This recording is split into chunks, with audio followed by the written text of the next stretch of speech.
അമ്മേ കാളിയമ്മേ അരുളൂ നിന്നുടെ ആദിവ്യ സൂക്തങ്ങൾ അരുളപ്പാടായി ഉള്ളിനുള്ളിൽ ചന്ദന കുങ്കുമ കളഭങ്ങൾ ചാർത്താം അമ്പേ ശുഭദേ ജഗദംബികേ.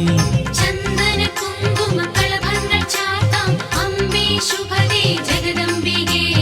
അമ്മേ മഹാകാളി വിശ്വരൂപിണി കാളിമല വാഴും കാളിയമ്മേ.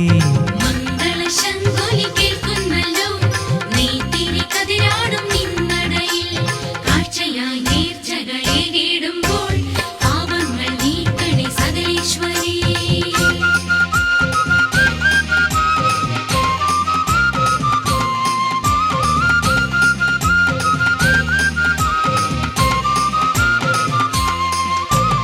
ദുർഗേ ദേവിയമ്മേ ഭദ്രേ നിന്നുടെ ചിലമ്പൊലി കേട്ടെന്ന ഇന്ദ്രാദിദേവകളും നമിക്കും. ചെമ്പട്ടുടുത്തുകൊണ്ടമ്പലം ചുറ്റുന്നോരമ്പലപ്രാവുകളാണീ ജന്മം. ചന്ദന കുങ്കുമ കളഭങ്ങൾ ചാർത്താം അമ്പേ ശുഭദേ ജഗദംബികേ. അമ്മേ മഹാകാളി വിശ്വരൂപിണി കാളിമല വാഴും കാളിയമ്മേ. മംഗളശംഖൊലി കേൾക്കുന്നല്ലോ നെയ്ത്തിരി കതിരാടും നിന്നടയിൽ കാഴ്ചയായി നേർച്ചകളേകിടുമ്പോൾ പാപങ്ങൾ നീക്കണേ സകലേശ്വരി.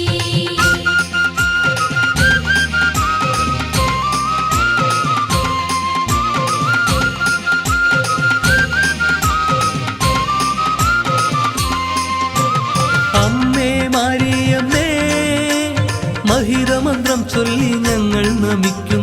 ശ്രീലകവാതിൽ തുറന്നു വരൂ. ചന്ദ്രിക ചന്ദനം ചാർത്തും നേരത്ത് പ്രണവതീർത്ഥം പോലെ നീ ഒഴുകും. ചന്ദന കുങ്കുമ കളഭങ്ങൾ ചാർത്താം അമ്പേ ശുഭദേ ജഗദംബികേ. അമ്മേ മഹാകാളി വിശ്വരൂപിണി കാളിമല വാഴും കാളിയമ്മേ. മംഗളശംഖൊലി കേൾക്കുന്നല്ലോ നെയ്ത്തിരി കതിരാടും നിന്നടയിൽ കാഴ്ചയായി നേർച്ചകളേകിടുമ്പോൾ പാപങ്ങൾ നീക്കണേ സകലേശ്വരി.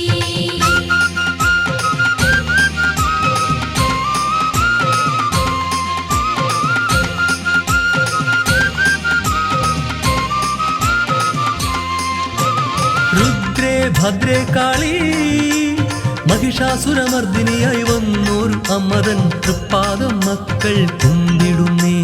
ഭൂപാളരാഗത്തിൽ പാടി സ്തുതിക്കുമ്പോൾ ധീരൻ മിഴി തുടയ്ക്കാൻ വരുമോ. ചന്ദന കുങ്കുമ കളഭങ്ങൾ ചാർത്താം അമ്പേ ശുഭദേ ജഗദംബികേ. അമ്മേ മഹാകാളി വിശ്വരൂപിണി കാളിമല വാഴും കാളിയമ്മേ. മംഗളശംഖൊലി കേൾക്കുന്നല്ലോ നെയ്ത്തിരി കതിരാടും നിന്നടയിൽ കാഴ്ചയായി നേർച്ചകളേകിടുമ്പോൾ പാപങ്ങൾ നീക്കണേ സകലേശ്വരി.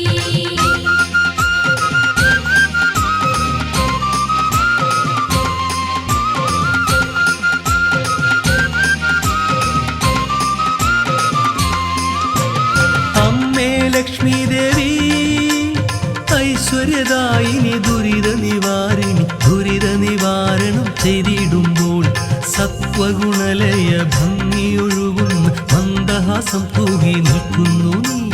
ചന്ദന കുങ്കുമ കളഭങ്ങൾ ചാർത്താം അമ്പേ ശുഭദേ ജഗദംബികേ. അമ്മേ മഹാകാളി വിശ്വരൂപിണി കാളിമല വാഴും കാളിയമ്മേ. മംഗളശംഖൊലി കേൾക്കുന്നല്ലോ നെയ്ത്തിരി കതിരാടും നിന്നടയിൽ കാഴ്ചയായി നേർച്ചകളേകിടുമ്പോൾ പാപങ്ങൾ നീക്കണേ സകലേശ്വരി.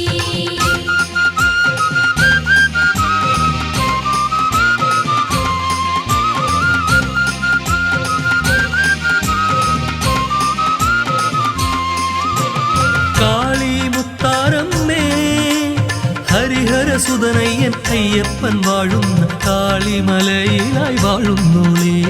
അഴകിന്റെ അഴകായി അറിവിന്റെ പൊരുളായി ഭഗതികൾക്കെന്നും നീ ആശ്രയമായി. ചന്ദന കുങ്കുമ കളഭങ്ങൾ ചാർത്താം അമ്പേ ശുഭദേ ജഗദംബികേ. അമ്മേ മഹാകാളി വിശ്വരൂപിണി കാളിമല വാഴും കാളിയമ്മേ.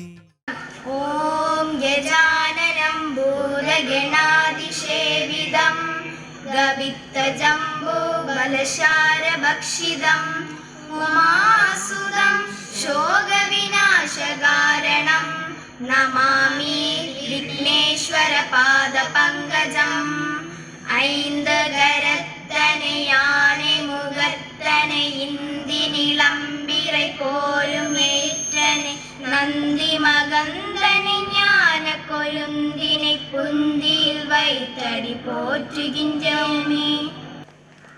இந்த காளிமலை புனித யாத்திரையானது ஒவ்வொரு வருடமும் ஒரு வருடம் கேரள மாநிலத்தில் துவங்கினால் மறு வருடம் தமிழகத்தில் துவங்கி இந்த நிகழ்ச்சியானது சிறப்பாக இந்த திருவிழா துவங்க இருக்கின்றது.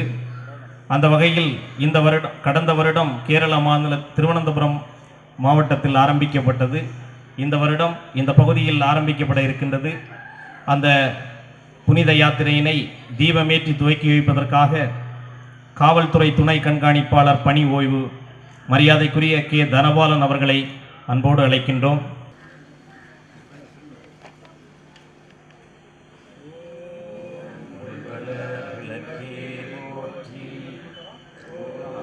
அடுத்ததாக ட்ரஸ்டினுடைய தலைவர் மானனீய ஸ்ரீ ராஜேந்திரன்ஜி அவர்கள் தீபம் ஏற்றுவார்கள்.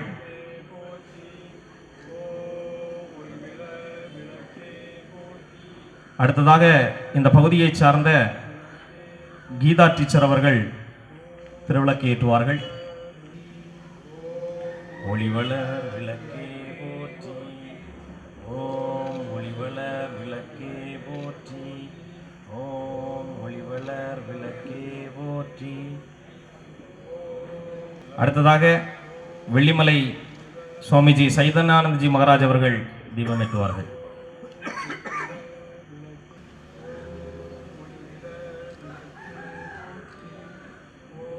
அடுத்ததாக சுவாமி நிஜானந்தா சுவாமிஜி அவர்களை திருவிளக்கேற்ற அழைக்கிறோம்.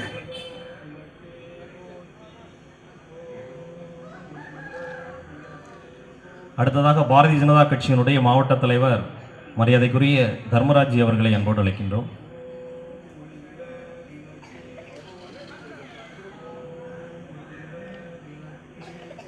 அடுத்ததாக பாரதிய ஜனதா கட்சியினுடைய மாநில மகளிர் அணி தலைவி உமாரதி ராஜன் அவர்கள் அன்போடு அழைக்கின்றோம்.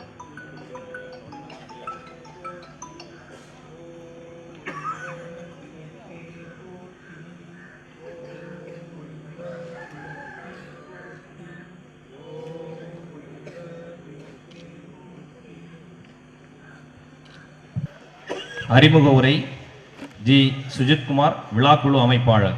காளிமலை சித்ரா பௌர்ணமி பொங்காலையை முன்னிட்டு நடைபெற்றுக் கொண்டிருக்கின்ற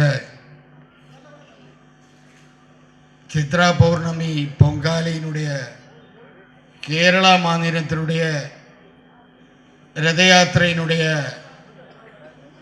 சமாபனமும்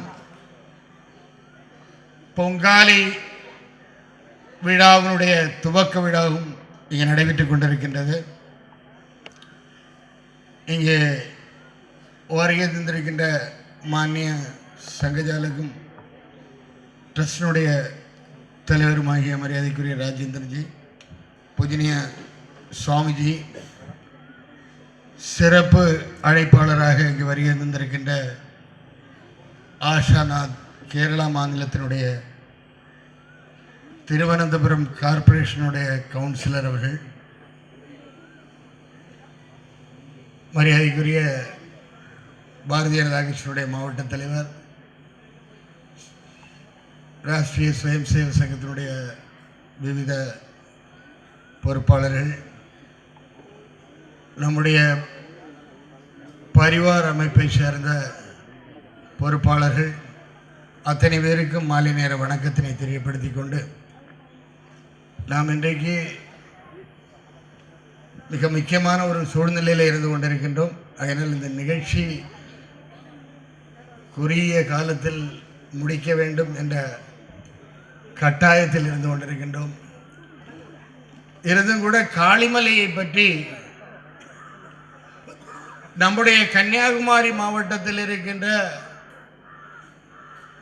அனைத்து இந்து சமுதாயத்தை சேர்ந்தவர்களும் காளிமலையினுடைய முக்கியத்துவம், நம்முடைய மாவட்டத்தில் காளிமலையினுடைய வரலாறு எல்லாம் நம்முடைய காளிமலை பொங்காலை அழைப்பிதழில் அச்சிடப்பட்டுள்ளது. மார்த்தாண்டவர்ம மகாராஜாவினுடைய காலகட்டத்தில் அது எப்படி காளிமலையினுடைய அந்த பகுதியானது இன்றைக்கு அது எப்படி உருவாக்கப்பட்டது என்றெல்லாம் சொல்லி நமக்கு நன்றாகவே தெரியும். ஆனால் காளிமலையில் இன்றைக்கு இருக்கின்ற சில இன்னல்கள், அதனுடைய அடிப்படை காரணத்தை நாம் ஒவ்வொருவரும் புரிந்தாக வேண்டும். நம்முடைய பகுதிகளில் இன்றைக்கு நாம் இன்று பேசிக் கொண்டிருக்கின்ற தர்மசாஸ்திரா ஆலயம் உட்பட நம்முடைய மாவட்டம் முழுவதுமாக இந்து அமைப்புகளினுடைய 40 ஆண்டு காலத்திற்கு மேலாக பணியினுடைய விளைவாக ஆலயங்கள் எல்லாம் இன்றைக்கு அபிவிருத்தி அடைந்து மிக சிறப்பாக இருந்து கொண்டிருக்கின்றது. நம்முடைய இந்து சமுதாயத்தினிடையில் நம்முடைய பூஜ்ய சாமியினுடைய வெள்ளிமலை ஆசிரமத்தினுடைய வேலையாக இருக்கட்டும், ராஷ்டிரிய சுயம்சேவ சங்கத்தினுடைய வேலையாக இருக்கட்டும், இந்து மக்களிடையே ஒரு உணர்ச்சி நம்முடைய மாவட்டம் முழுவதுமாக இருக்கின்றது. அதனால் ஆலயங்கள் எல்லாம் திறன்பட செயல்பட்டுக் கொண்டிருக்கின்றது. ஆனால் காளிமலையை பொறுத்தவரையில் காளிமலை தேசியம் கலந்த ஆன்மீக பூமி. இன்றைக்கு நம்முடைய கன்னியாகுமரி மாவட்டத்தில் பிரசித்தி பெற்று இருக்கக்கூடிய விவேகானந்தனுடைய சிலை, அதை பற்றி உலகமெங்கும் பேசிக் கொண்டிருக்கின்றார்கள். ஆனால் காளிமலைக்கும் விவேகானந்தனுடைய சிலைக்கும் தொடர்பு இருக்கின்றது.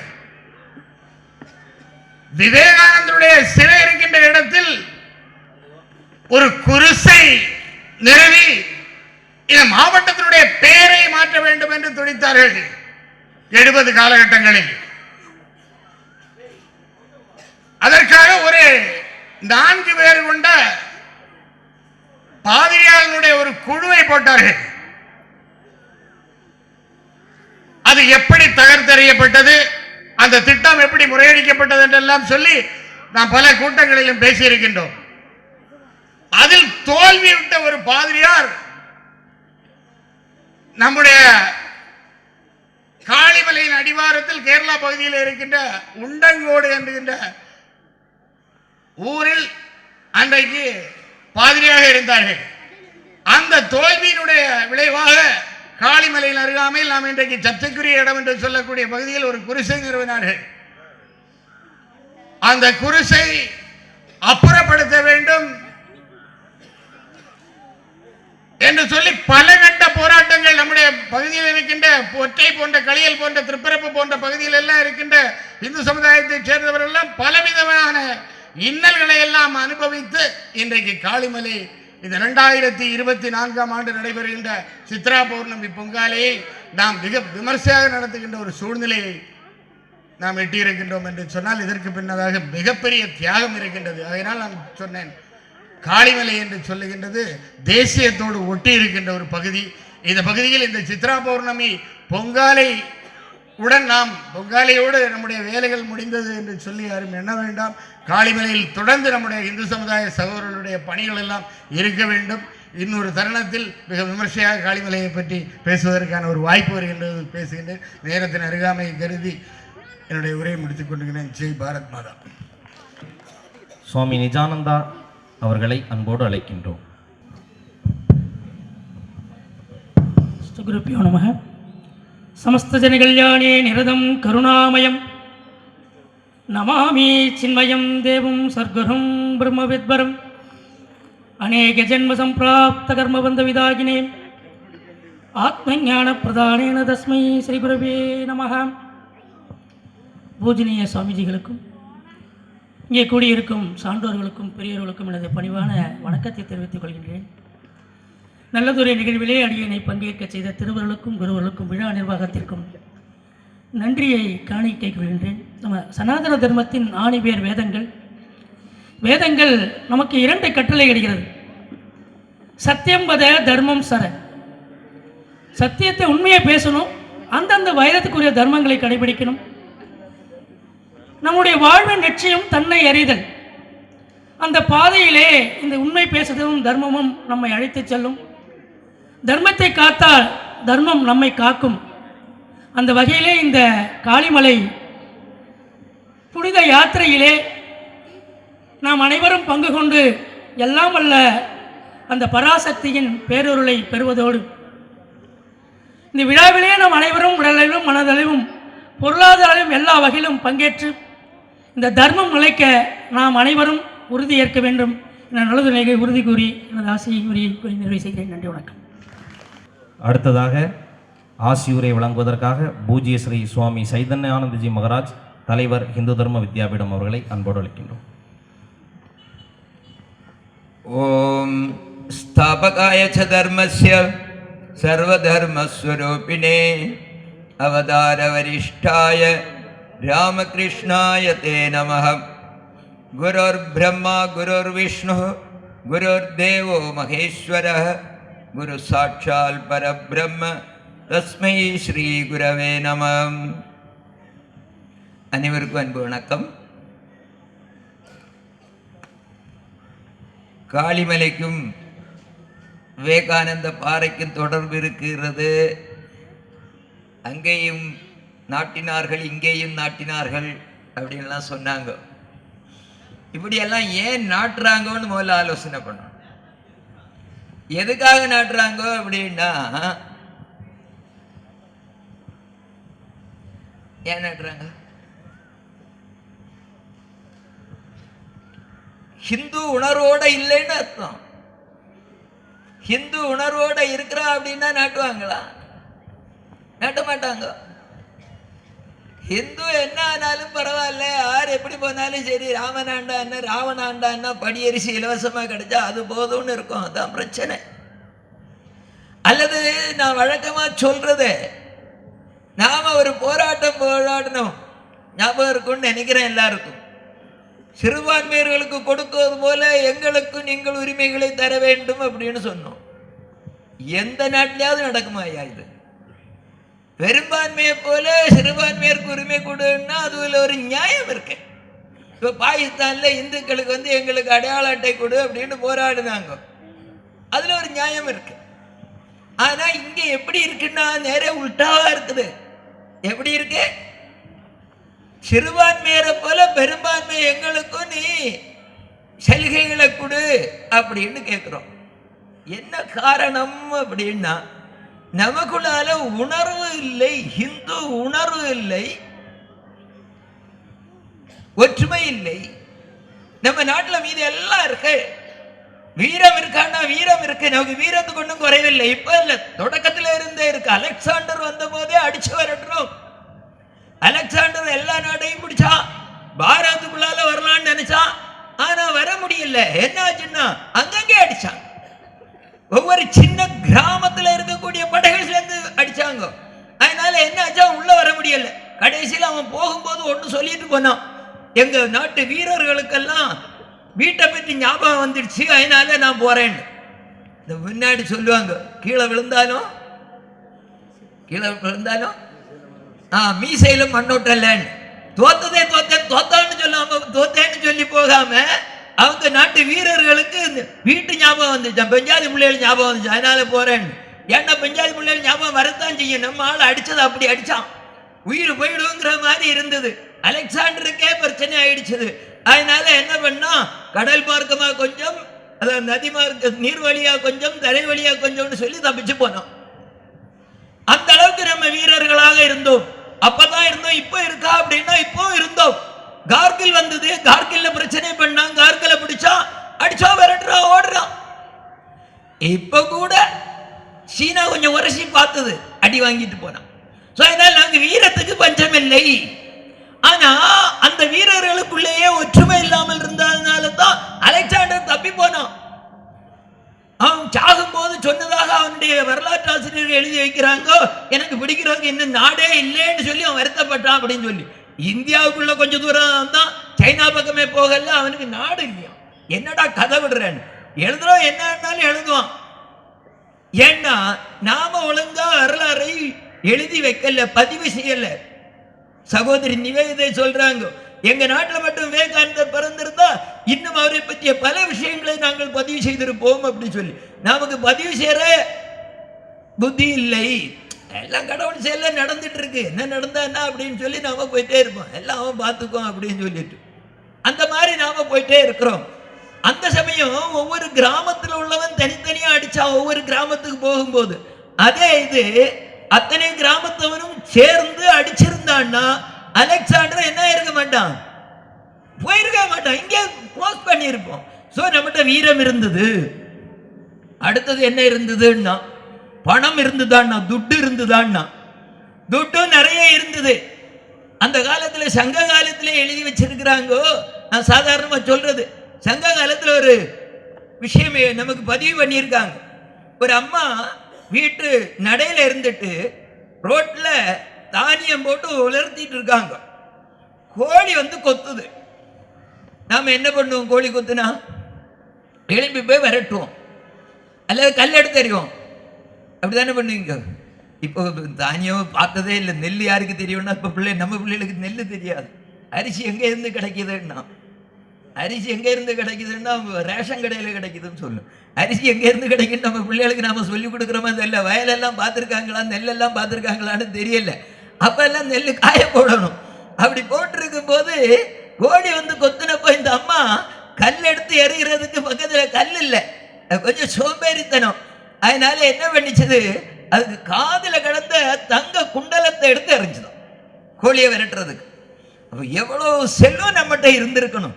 எரிஞ்சதுல அந்த கோழி எல்லாம் ஓடிட்டுது. எரிஞ்சது மட்டும் இல்ல, என்னாச்சுன்னா அது தெருவில் கிடந்தப்போ பிள்ளைகள் வந்து சின்ன பிள்ளைகள் சிறுதேர் எடுத்து விளையாடுவாங்க. இந்த குச்சங்காயில ஈக்கலை சொருவி தேர் மாதிரி கட்டி இழுக்கிறது பெரியவங்களுக்கெல்லாம் தெரியும்னு எனக்கு இழுத்திருப்பீங்க. நம்ம பிள்ளைகள்லாம் இழுக்குதா, குச்சங்காவே தெரியாதுன்னு நினைக்குது. அப்படி இழுக்கும் போது இழுக்கிறாங்களா, இழுக்கும் போது இந்த தங்க குண்டலம் தடையா இருந்துதான். அவ்வளவு தூரம் நமக்கு தங்கத்துல மதிப்பு இல்லாமல் இருந்திருக்கு, தெருவெல்லாம் கிடந்திருக்கு.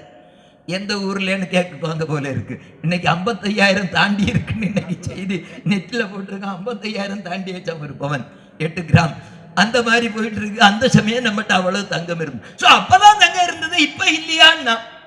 இப்போ நம்மகிட்ட தங்கம் இருக்கு. ஒரு 10-20 வருஷத்துக்கு முன்னாடி எடுத்த கணக்கின்படி நம்மகிட்ட அந்த நேரத்தில் 1,00,000 டன் தங்கம் இருந்தது பாரத நாட்டில். எவ்வளவு? 1,00,000 டன். அந்த 1,00,000 டன்னுடைய அந்த காலத்து மதிப்பு $300 பில்லியன்.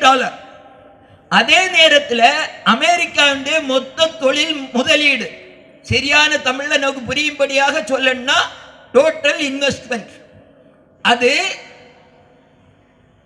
$50 பில்லியன். அப்போ அவங்களுடைய மொத்த தொழில் முதலீடை விட 6 மடங்கு அதிகமாக நம்ம நாட்டில் தங்கம் இருந்தது. எங்கடா இருந்துன்னு கேட்கலாம் நீங்க. நம்ம கோவில்கள் எல்லாம் இருந்தது, திருப்பதியில நிறைய இருக்கு. இப்ப அதோட கூடுதலா இவங்க பக்கம் இருக்கு, பத்மநாப கோவில்ல. அதனால அங்க இருக்கணும், அதெல்லாம் கணக்குல கிடையாது. யார்கிட்ட இருந்த தங்க கணக்குன்னா உங்கள்கிட்ட எல்லாம் இருந்த தங்க கணக்கு.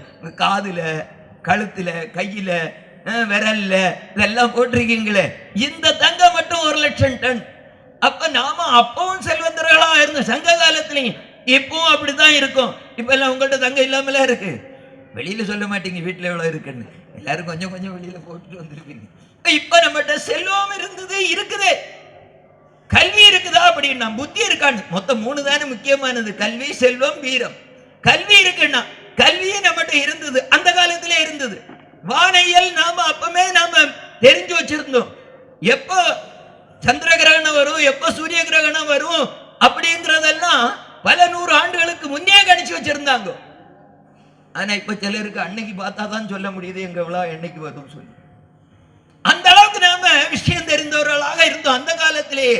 யாரு எல்லாருக்கும் ஆச்சரியமா இருக்குது, இவ்வளவு பெரிய விஞ்ஞான ரீதியாக எப்படி அவங்க செய்தாங்க அப்படின்னு. நம்முடைய கட்டிடங்கள்லாம் இன்னைக்கு தஞ்சாவூர் ஆலயத்தை எப்படி எழுப்புறான்னு யாருக்கும் தெரியல. அந்த பக்கம் பாறையே கிடையாது, அவ்வளவு பெரிய கோவிலை கட்டி வச்சிருக்காங்க. கற்கோவில் ராமேஸ்வரம் கோவில். அப்ப என்ன கம்ப்யூட்டர் இருந்ததா, என்ன அளவு இருந்தது, கரெக்டா நூலை பிடிச்ச மாதிரி 1-2 வரலாம். எவ்வளவு தூரம் நம்மகிட்ட தொழில்நுட்பம் இருக்குது, புத்திசாலித்தனம் இருந்திருக்கு. இப்ப இருக்கான்னா இப்பவும் இருக்கு. இப்ப நம்முடைய நாட்டில் நம்முடைய வாஜ்பாய் பிரதமரா இருக்கும்போது ஒரு பெரிய விஷயம் நடந்தது. ஒரு பெரிய சாதனை பண்ணணும்.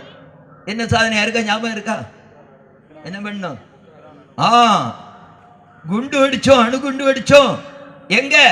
போக்ரான்ல. அது பெரிய விஷயம் இல்லை. எந்த நாடு வேணா இரவலுக்கு வாங்கி கூட வெடிக்கலாம். ஆனா நம்முடைய விஞ்ஞானிகள் செய்த விஷயம் என்னன்னா, அது உலக நாடுகள் எதுக்கும் தெரியாம, நாசா சொல்லிட்டு இருந்த அமெரிக்காக்காரன் எங்களை தெரியாம உலகத்துல எதுவும் நடக்க முடியாது அப்படின்னு சொல்லிட்டு இருந்தான். ஆனா அவங்களுக்கு தெரியாமலே நாம வெடிச்சோம். அவனுக்கு கோபம் வந்தது. அமெரிக்காவில் இருக்கக்கூடிய அத்தனை விஞ்ஞானிகளையும் அத்தனை பொறியாளர்களையும் வெளியே அனுப்பணும்னா நம்ம பிரதமர் போய் கெஞ்சிட்டு ஒண்ணு நிக்கல. நம்ம பிரதமர் போய் என்ன எப்படியாவது எங்க ஆளுகளை உள்ள வச்சுக்கொண்டு பேசாம இருந்தார்.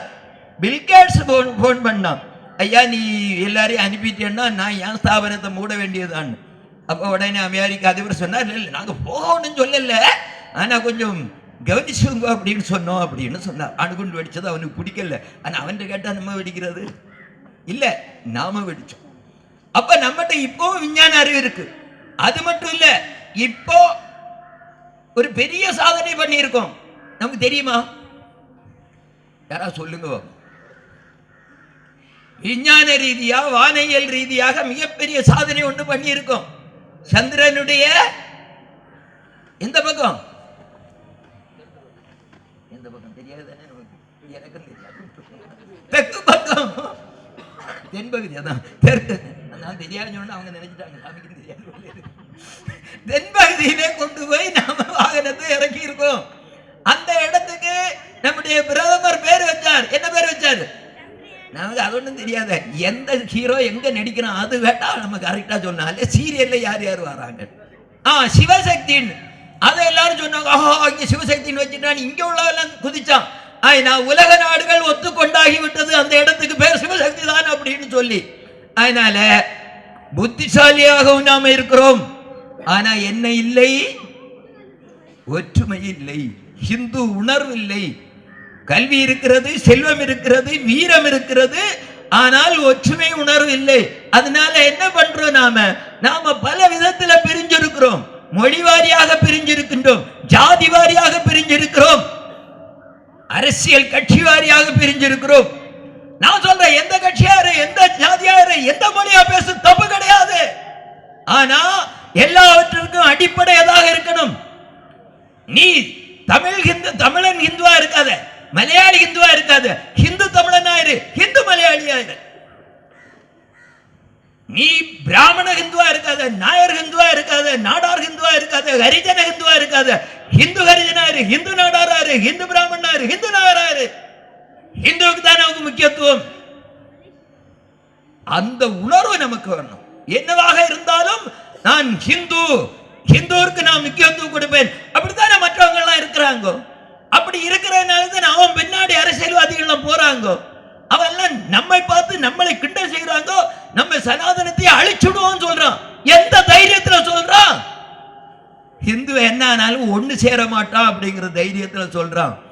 ஆனா ஹிந்து ஒன்று சேர்ந்து விட்டால் அது அவங்களுக்கும் புரிய ஆரம்பிச்சிட்டது. இப்போ நம்முடைய முதல்வர், இது தமிழ்நாடு தானே, இது நம்முடைய முதல்வர் சொல்லி இருக்கிறாரு. இதுவரை சொன்னாரு ஒன்றிய அரசு ஆன பூனை எல்லாம் சொல்லிட்டு இருந்தார். இன்னைக்கு நாங்க வரும்போது தக்கலையில இருந்து மார்த்தாண்ட வரும்போது நமக்கு ஒரு வீடியோ இது காண்பிச்சாங்க, ஒரு விளம்பரம் போட்டிருக்காங்க, தமிழ் மண்ணை காப்போம். அடுத்து நம்முடைய முதல்வர் சொல்லி இருக்கார், இந்திய திருநாட்டை காப்போம். எதை காப்போம்? இன்னைக்கு தான் ஞாபகம் வந்திருக்கு, இது இந்திய திருநாடு அப்படின்னு சொல்லி. ஏன் வந்தது? எதனால வந்தது? நாம கொஞ்சம் ஒற்றுமை ஆகிறோம் அப்படிங்கிற ஒரு எண்ணம் வந்திருக்குது. இந்துக்கள் ஒன்று சேர்ந்து ஒரு காவி அலை வீசிக்கொண்டிருக்கிறது அப்படின்னு சொல்லி நம்முடைய பாடத்திட்டம் இருக்கிறது. பாடத்திட்டம் எப்படிப்பட்ட பாடத்திட்டம்னா, மெக்காலே 1835ஆம் ஆண்டு பாரதத்திற்கு வந்து பாரதம் முழுக்க சுற்றி பார்த்து சொல்கின்றான். அவனுடைய ராணிக்கு எழுதுகிறான்.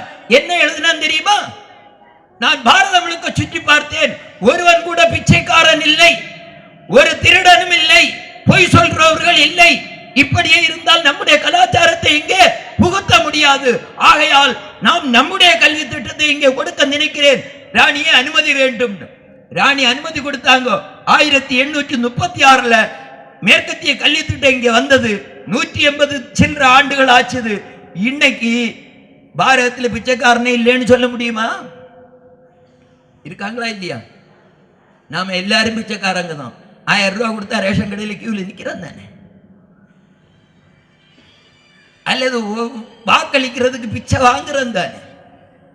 எல்லாரையும் பிச்சைக்கார ஆக்கிட்டான்.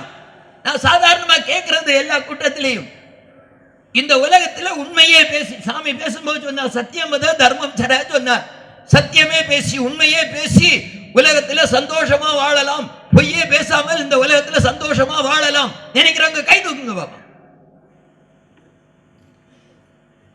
சரி, அப்படியே கை வச்சுங்க. நான் அடுத்த கேள்வி கேட்ட பிறகு கை கீழே போடணும். என்னன்னா, நீங்க உண்மையை பேசி சந்தோஷமா வாழலாம்னு இருக்கிறீங்க இல்லையா? அப்ப நீங்க என்ன பேசக்கூடாது? பொய் பேசக்கூடாது. நான் பொய்யே பேசுறது இல்லைங்க மட்டும் கையை வச்சு மீதி கை கீழே போடுங்க. அப்போ நமக்கு உண்மை பேசுறது மேல நமக்கு இது இல்லை. ஆனால் நம்முடைய அரசாங்கத்தினுடைய முத்ரா வாக்கியம் என்னது? சத்தியமேவ ஜெயதே, வாய்மையே வெல்லும், உண்மைதான் வெல்லும். ஆனா மறந்துட்டமே. காரணம் என்ன? அந்த கல்வி திட்டம், புதிய கல்வி திட்டம் வருகின்றது. தேசிய கல்விக் கொள்கை ஒன்னு எல்லாரும் சொல்றாங்க காவிமயமாக்குறாங்கன்னு. ஏண்டா காவிமயமாக்குறா என்ன? காவினா தூய்மை, தியாகம். தூய்மையின் தியாகம் நமக்கு வேண்டாமா? விவேகானந்த சாமி சொல்கின்றார், தியாகமும் தொண்டும் தான் இனி பாரதத்தின் லட்சியமாக இருக்க வேண்டும் என்று. எனவே அந்த கல்வி திட்டம் வர வேண்டுமானால் நீங்கள் இன்னும் 2-3 நாட்களில் நீங்கள் அதற்கு உதவி செய்ய முடியும். நம்முடைய தேர்தல் வருகின்றது. 100% வாக்குப்பதிவு பண்ணும். யாருக்கு வாக்களிக்கணும் நான் சொல்லக்கூடாது. இது என்ன, இது தேர்தல் கூட்டம் இல்லை. யாரு சாமி அவங்க சொல்லலாமா? அது எனக்கு தெரியாது. நான் சொல்லக்கூடாது. ஏன் நான் சொல்ல மாட்டேன். நான் சட்டத்துக்கு விரோதமா போக மாட்டேன். ஆனா 100% வாக்களிக்கணும்னு அரசாங்கம் சொல்லுது. அதனால நான் சொல்லக்கூடாது. நீங்க வேணா சொல்லுங்க. அவங்களுக்கு தெரியும் சாமிக்கெல்லாம் என்ன பூ பிடிக்கும். இப்போ நான் சொல்லல ஐயா, நீங்க தப்பா நினைக்க கூடாது. அவங்க என்ன சொல்றாங்க, எனக்கு அதுக்கு, நான் அரசியல் கட்சிக்காரன் இல்லை, நான் சாமியார். நமக்கு அரசியல் கட்சிக்கு சம்பந்தமே கிடையாது. நான் சொல்றேன், நாம அத்தனை பேர் நம்முடைய ஜனநாயக கடமையை செய்யணும். நாம ஓட்டு போட்டாமோ மட்டும் போதாது, நம்முடைய பக்கத்தில் உள்ளவங்களையும் ஓட்டு போட வைக்கணும். அது மத்தியானத்துக்கு முன்னே போட வச்சிடுங்க. நாம தான் முதல்ல போய் போடணும். அந்த மாதிரி நாம போடணும். யாருக்கு போடணும்னு பிறகு வேண்டாம், அவங்க குமாரதிய மாட்ட கேட்டுடுங்கம்மா, நான் சொல்லல. அதனால நாம நம்முடைய ஒற்றுமையை, ஹிந்து உணர்வை நாம் காண்பித்தோம் என்றால் நாம வெற்றி பெறுவோம். தேசிய கல்விக் கொள்கை நாட்டிலே வரும். நாடு 5வது பொருளாதார இடத்திலிருந்து 3வது இடத்திற்கு வரும். உலக நாடுகளில் எல்லாம் நம்முடைய பாரதத்தினுடைய பெருமை ஓங்கும். வெளிநாட்டில் உள்ளவங்க சொல்றாங்க, இப்பதான் எங்களை மதிக்கிறாங்க அப்படின்னு சொல்றாங்க. உங்க வெளிநாட்டு நண்பர்கள்ட்ட, உறவினர்கிட்ட கேளுங்க, முன்னாடி எப்படி இருந்து இப்ப எப்படி இருக்குன்னு சொல்லி. அதனால தயவு செய்து ஹிந்து என்ற உணர்வோடு இருப்போம். எந்த ஜாதி இருக்கட்டும், எந்த மொழியும் இருக்கட்டும், எந்த கட்சியும் இருக்கட்டும், ஹிந்து என்ற உணர்வோடு இருப்போம். ஒற்றுமையாக தொண்டாற்றுவோம். சுவாமி விவேகானந்தர் கண்ட கனவு, அவருடைய காட்சி, அதோ பாரத மாதா எழுந்து விட்டால் பூர்ண அலங்கார பூஷிதையாக அங்கே அரியணை வீற்றிருக்கின்றால், உலகின் குருவாக வழி நடத்துகின்றாள் என்று நம் அனைவருடைய ஒற்றுமை மூலம், உணர்வின் மூலம், தொண்டின் மூலம் அதை நம்முடைய வாழ்க்கையிலே காண்போம், காண வேண்டும். எப்படி அயோத்தி ராமர் கோவில் பிரதிஷ்டாயை பார்த்தோமோ அதுபோல இதையும் பார்க்க வேண்டும். எல்லோரும் சேர்ந்து பணி செய்வோம். காளிமலை தேவி நமக்கு அருள் புரியட்டும். நன்றி, வணக்கம். சிறப்புரையாற்றுவதற்காக திருவனந்தபுரம் மாநகராட்சியினுடைய கவுன்சிலர் திரு GS ஆஷாநாத் அவர்களை அன்போடு அழைக்கின்றோம்.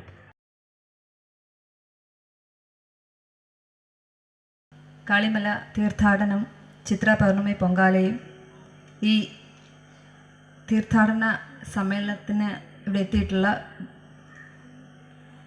ശ്രീ TS രാജശേഖരൻ അവർകൾ ഈ പരിപാടിയുടെ അധ്യക്ഷനാണ്. ഇവിടെ സ്വാഗതം ആശംസിച്ച general secretary advocate T Veludas അവർകൾ,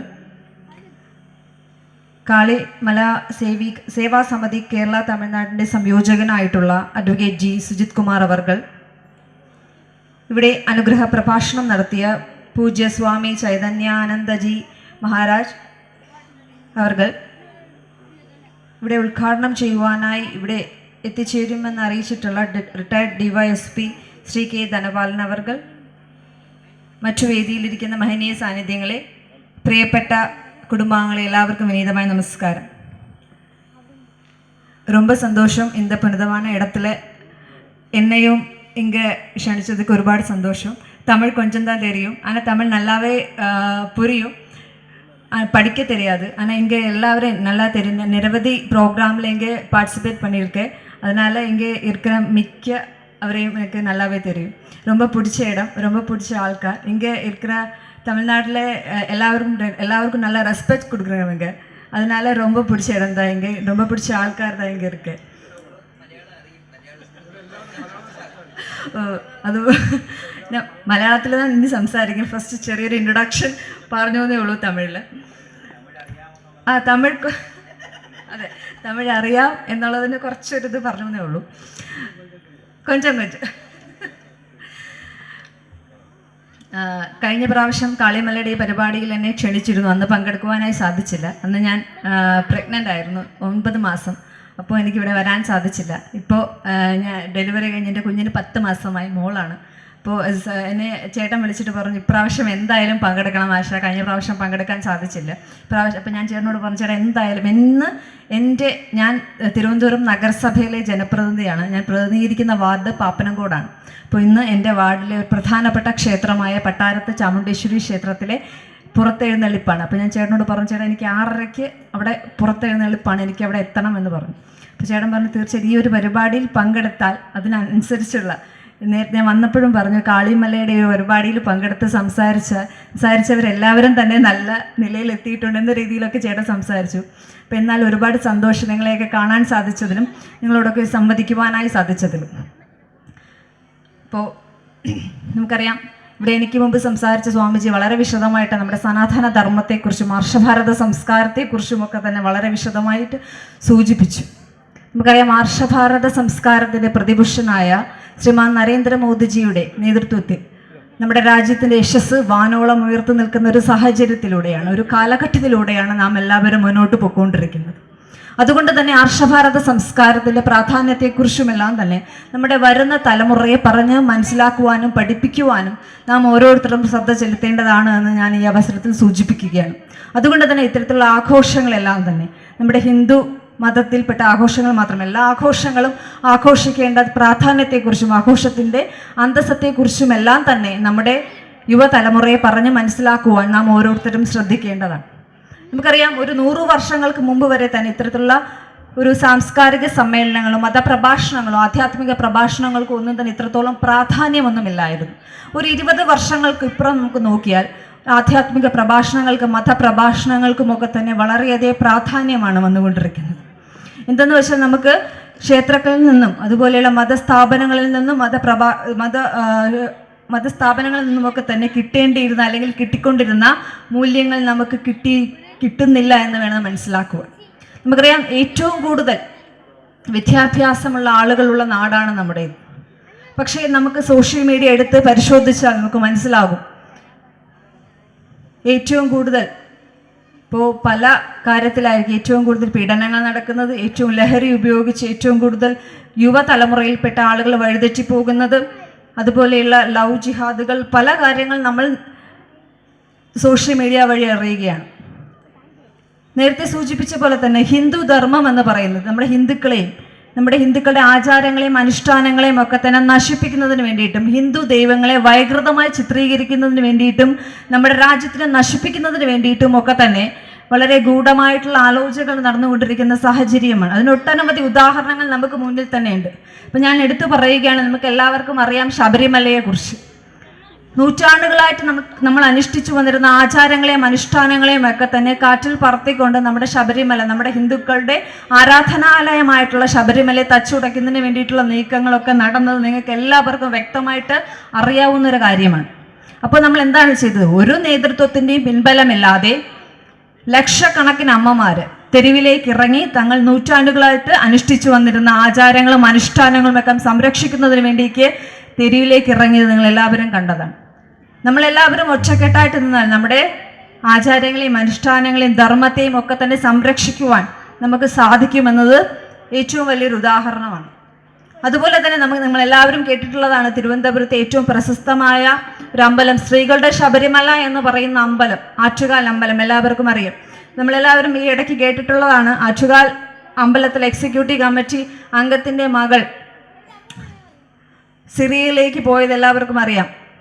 ലവ് ജിഹാദ് നമുക്കെല്ലാവരും കേട്ടിട്ടുള്ളതാണ്. എന്തുകൊണ്ട് നമ്മുടെയൊക്കെ മക്കൾ ഇങ്ങനത്തെ സാഹചര്യത്തിലേക്ക് പൊയ്ക്കൊണ്ടിരിക്കുന്നുവെന്ന് നാം ഓരോരുത്തരും തന്നെ ചിന്തിക്കേണ്ടതാണ്. എന്തുകൊണ്ട് നമ്മുടെ മക്കൾ ഇത്തരത്തിലുള്ള ലഹരിയുടെ പിടിയിലാകുന്നു, ലവ് ജിഹാദിലേക്ക് പോകുന്നു? ലഹരി എന്ന് പറയുന്ന എല്ലാ തരത്തിലുള്ള ലഹരിയുമുണ്ട്. അത് നാം ഓരോരുത്തരും തന്നെയാണ് ശ്രദ്ധിക്കേണ്ടത്. ഞാൻ അടക്കമുള്ള മാതാപിതാക്കൾ തന്നെയാണ് നമ്മുടെ മക്കളെ നേർവഴിയിലേക്ക് നയിച്ച് സമൂഹത്തിന് മാതൃകയായി കൊണ്ടുവരേണ്ടത്. ഞാൻ അടക്കമുള്ള ഇവിടെ ഇരിക്കുന്ന ഓരോ അമ്മമാരും സഹോദരങ്ങളും ഒക്കെ തന്നെയാണ്.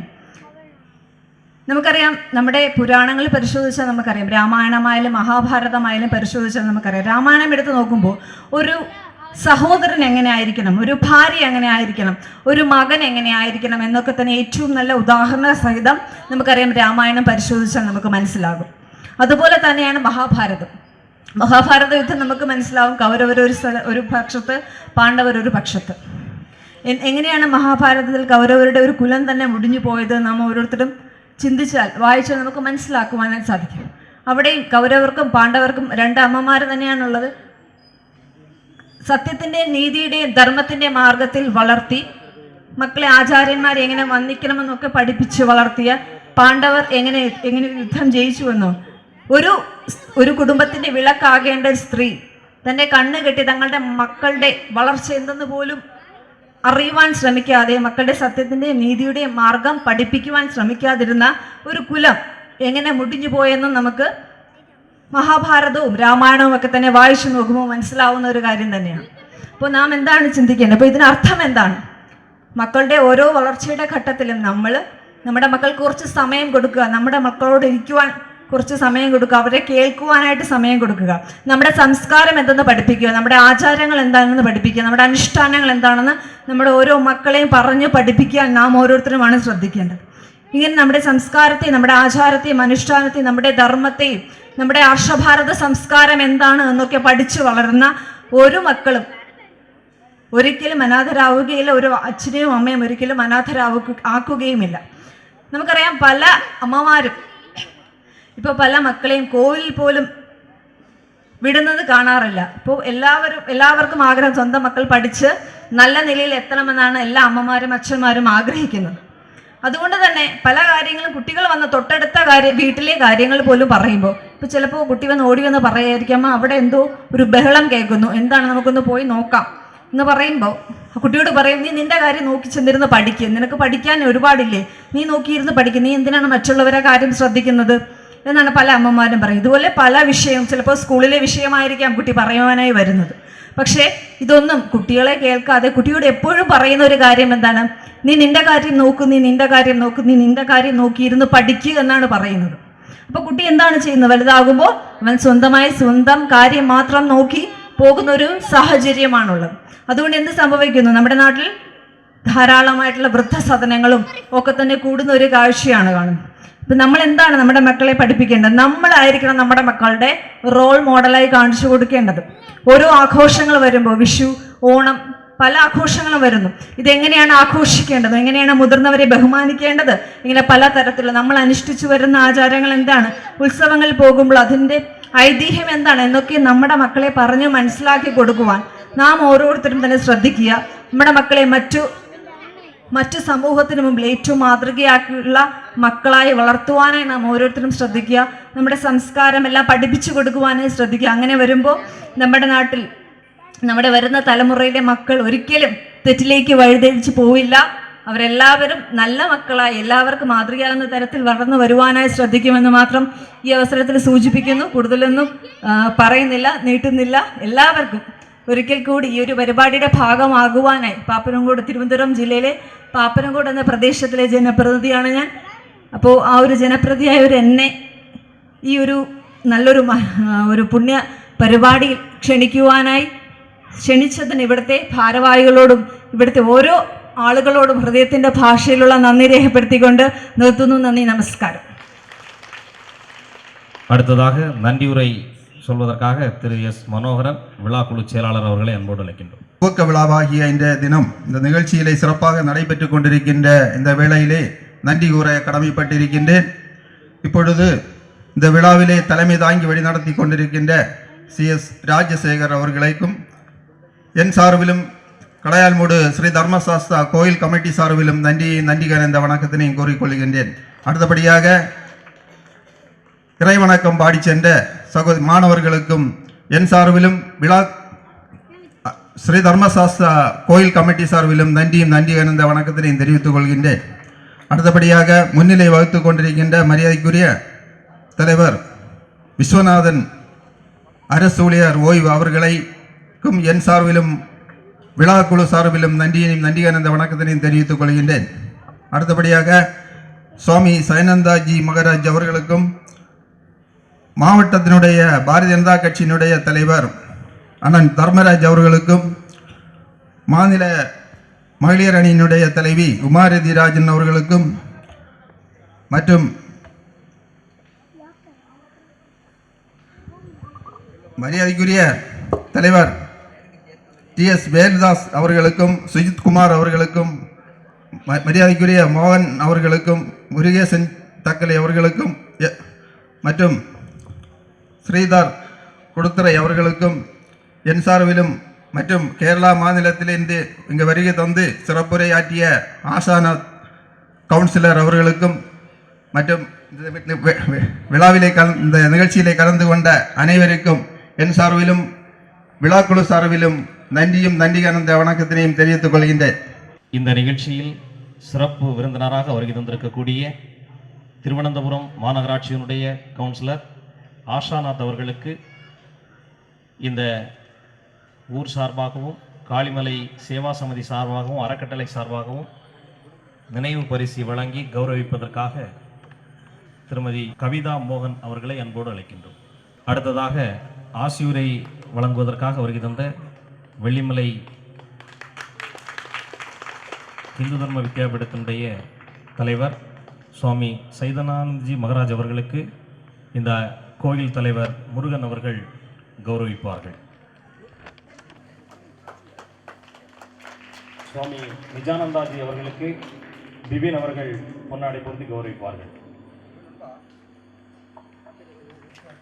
அடுத்ததாக பாரதிய ஜனதா கட்சியினுடைய மாவட்ட தலைவர் தர்மராஜ் அவர்களுக்கு மனோகரன்ஜி அவர்கள் பொன்னாடை பொருத்தி கௌரவிப்பார்கள்.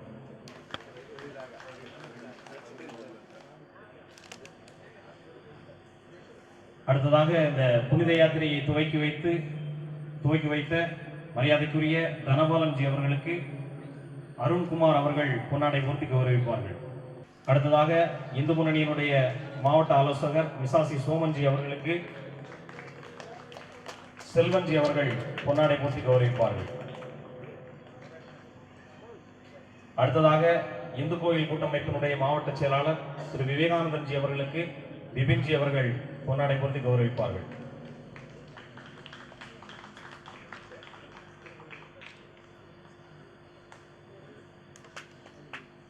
அடுத்ததாக பாரதிய ஜனதா கட்சியினுடைய மாநில மகளிர் அணி தலைவி உமாரதி ராஜன் அவர்களுக்கு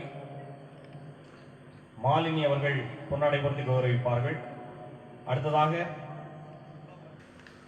அடுத்ததாக கேரள மாநிலத்தினுடைய காளிமலை விழாக்குழு தலைவர் ஹரிகரன் நாயர் அவர்களுக்கு அர்ஜுன் அவர்கள் பொன்னாடை பொருத்தி கௌரவிப்பார்கள்.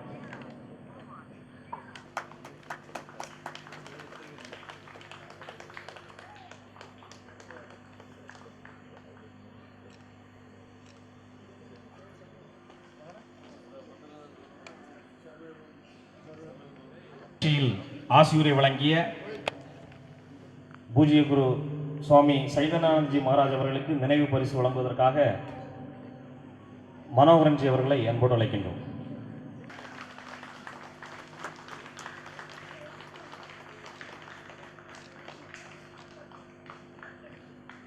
அடுத்ததாக சிறப்புரை வழங்கிய திருமதி ஆஷாநாத் அவர்களுக்கு சுஜித்குமார் அவர்கள் நினைவு பரிசு வழங்கி கௌரவிப்பார்கள். அடுத்ததாக நிகழ்ச்சியில் கலந்து கொண்டிருக்கக்கூடிய தக்கலை டி வேலுதாஸ் ஜி அவர்களுக்கு ரமேஷ் ஜி அவர்கள் பொன்னாடை கொடுத்துவார்கள்.